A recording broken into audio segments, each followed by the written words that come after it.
जय हिंद साथियों। आज की इस वीडियो में हम पढ़ेंगे जीके में पढ़ेंगे आरबीआई, जिसको बोलते हैं रिजर्व बैंक ऑफ इंडिया। समझिएगा, वीडियो को पूरा अंत तक देखिएगा, तभी सब कुछ समझ में आएगा। और जो मैं टॉपिक पढ़ाता हूँ वो एग्जाम में जरूर प्रश्न आता है। एक बात आपको बता देना चाहता हूँ, जो भी हम जीके पढ़ाते हैं तो हम ये नहीं कहते हैं कि यह पुलिस में ही आएगा और यह एसआई में आएगा, यह रेलवे में आएगा, यह एसएससी में आएगा, यह बैंक में आएगा, यह एयरफोर्स में आएगा। देखिए, जीके का टॉपिक है तो जीके कहीं से किसी भी एग्जाम में आ सकता है। बहुत से यूट्यूबर हैं जो लिखते हैं कि RBI special GK, SBI special GK, air force special GK, लेकिन ऐसी कोई बात नहीं है। जीके का टॉपिक कहीं से किसी भी एग्जाम में आ सकता है। वीडियो को अंत तक देखिएगा, इंपॉर्टेंट है सभी प्रश्न।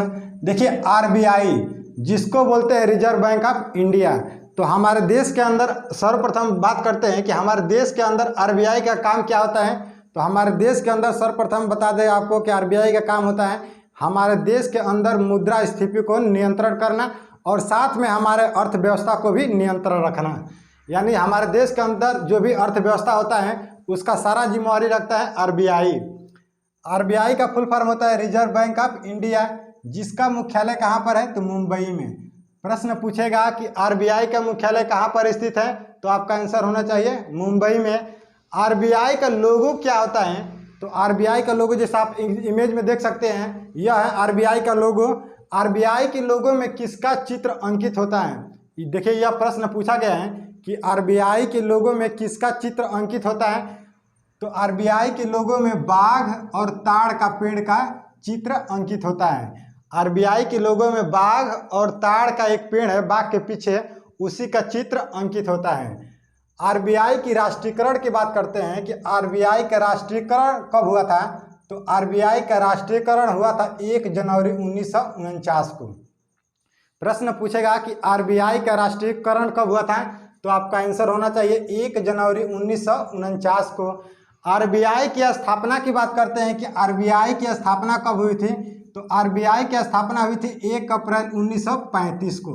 आरबीआई की स्थापना कब हुई थी, तो 1 अप्रैल 1935 को। यहाँ ध्यान दीजिएगा, आरबीआई का राष्ट्रीयकरण पूछेगा तो 1 जनवरी 1949, आरबीआई की स्थापना पूछेगा तो 1 अप्रैल 1935 को। लेकिन आरबीआई की स्थापना की यदि जगह पूछ दे किस जगह पर किया गया, तो आपका आंसर होना चाहिए कोलकाता। आंसर होना चाहिए कोलकाता में। लेकिन यहाँ पर एक फैक्ट आपको बता रहा हूँ। प्रश्न है कि आरबीआई का मुख्यालय मुंबई में है, तो कोलकाता से मुंबई कब गया, तो आपका आंसर हो जाएगा 1937 में। कब गया, तो 1937 में। जब आरबीआई का स्थापना हुआ 1 अप्रैल 1935 को, उस समय आरबीआई का वहाँ पर मुख्यालय कोलकाता में ही था। 1937 में मुंबई में चला गया, 1937 में मुंबई में चला गया। अब देखिए, यहाँ से भी प्रश्न बनता है कि आरबीआई की स्थापना किसके समिति के सिफारिश पर की गई, तो आपका आंसर होना चाहिए हिल्टन यंग समिति के सिफारिश पर।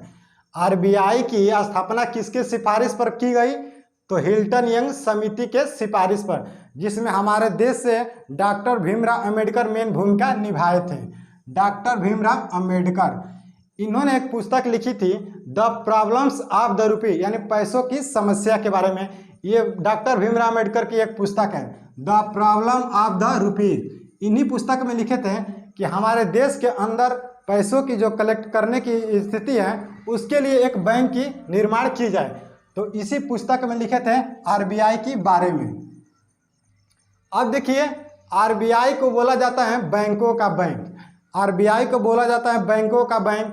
तो देखिए, आरबीआई को बैंकों का बैंक इसलिए बोला जाता है क्योंकि इसमें सभी, यह जो है आरबीआई, यह सभी बैंकों को ऋण देता है। जैसे यूबीआई हो गया, एसबीआई हो गया, सीबीआई हो गया, आईसीसीआई हो गया, एचडीएफसी हो गया, एक्सिस बैंक हो गया। इन सभी बैंकों का लोन कौन देता है, तो आरबीआई देता है। इसलिए आरबीआई को बोला जाता है बैंकों का बैंक। भारत का केंद्रीय बैंक किसे बोला जाता है, तो आपका आंसर हो जाएगा आरबीआई को। भारत का केंद्रीय बैंक किसे बोला जाता है, तो आपका आंसर होना चाहिए आरबीआई को। 14 बैंकों का राष्ट्रीयकरण कब हुआ था, तो 14 बैंकों का राष्ट्रीयकरण हुआ था 1969 में। हमारे देश के अंदर 14 बैंकों का राष्ट्रीयकरण कब किया गया, तो 1969 में। इसे आप इंपोर्टेंट कर लीजिएगा। हमारे देश के अंदर 14 बैंकों का राष्ट्रीयकरण कब किया गया, तो सन 1969 में। आरबीआई के प्रथम गवर्नर कौन थे? तो आरबीआई के प्रथम गवर्नर थे ओसबर्न स्मिथ। यहाँ देखिए आपको प्रश्न में कंफ्यूज करेगा।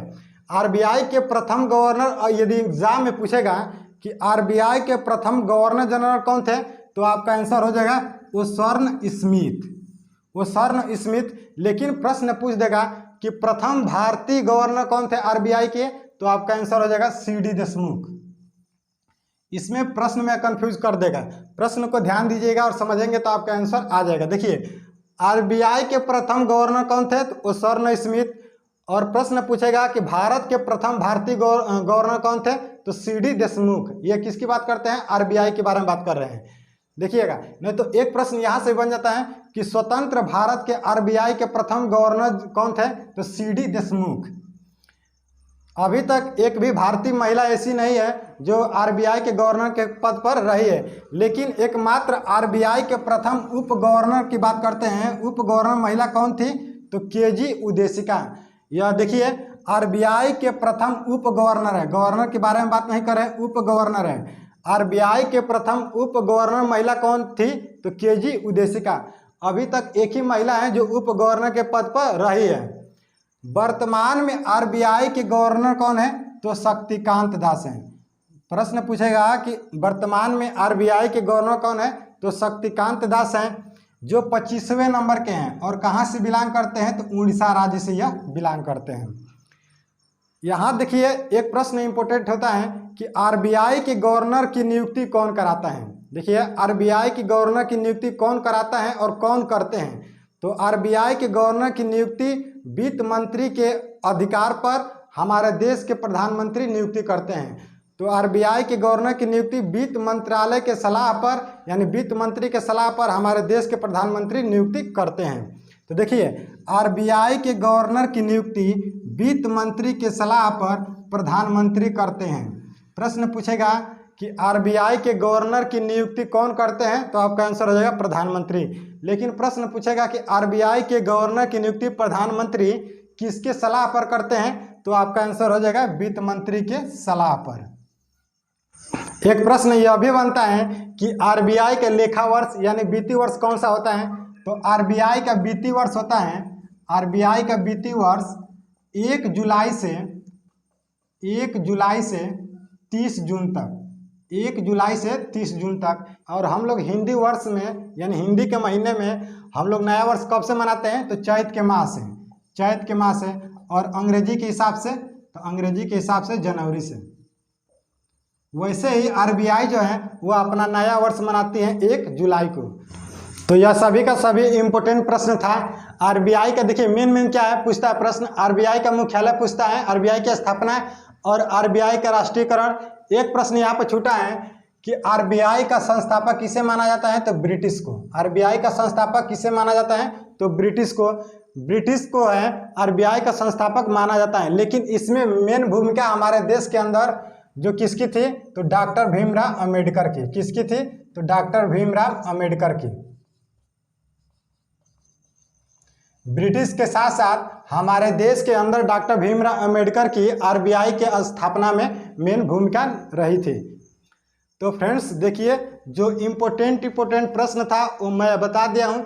यदि आरबीआई से रिलेटेड प्रश्न छूटा होगा तो आप मेरे कमेंट बॉक्स में पूछ सकते हैं कि आरबीआई से रिलेटेड यह प्रश्न छूटा है। ये देखिए यह पार्ट नंबर अभी 1 है, पार्ट नंबर 1 है। नेक्स्ट वीडियो में हम बताएंगे कि आरबीआई कहाँ से पैसा छापती है, कितना पैसा लेती है, तो कितना पैसा छापती है, इसके बारे में अभी बहुत कुछ पढ़ना है। यह एग्जाम दृष्टि इम्पोर्टेंट प्रश्न था, सभी एग्जाम दृष्टि इम्पोर्टेंट प्रश्न था, इसलिए मैं इसको पहले बता दिया हूँ। तो फ्रेंड्स आज के वीडियो में सिर्फ इतना ही, फिर अगले नेक्स्ट वीडियो मिलते हैं। यदि चैनल पर नए होंगे तो चैनल को सब्सक्राइब कर लीजिएगा।